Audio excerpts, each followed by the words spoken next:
Hi, and welcome back to Real Estate, Real Stories. I'm your host, Corey Feldman. Today we're doing a bit of a broadcast on the fly in between showings while diving into two significant developments that may impact your real estate journey. So let's kick things off with the Federal Reserve. The Fed just concluded its two-day meeting and they've decided to hold the line. The federal funds rate remains at a 23-year high of 5.25% to 5.5%. Projections suggest that significant rate cuts may not arrive until 2025, with continued adjustments in 2026. Now, here's my take on the situation.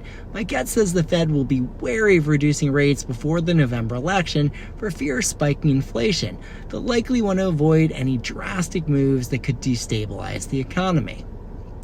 Now, this means that homeowners and potential buyers may need to be prepared for rates to remain relatively high in the short term.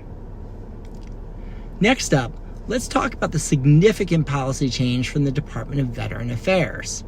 Starting August 10th, the VA is implementing a new rule that will allow VA loan borrowers to pay their own agent fees under certain conditions.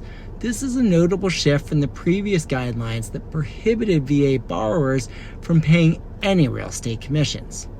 The change comes in response to the recent $418 million class action lawsuit between sellers and NAR.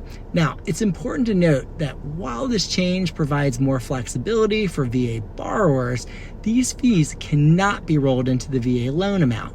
Borrowers will need to cover these costs out of pocket in addition to their down payment and closing costs.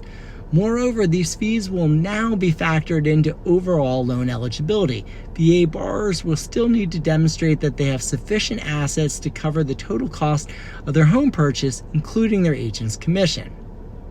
Well, that is a wrap for this edition of Real Estate, Real Stories. Please join me next time.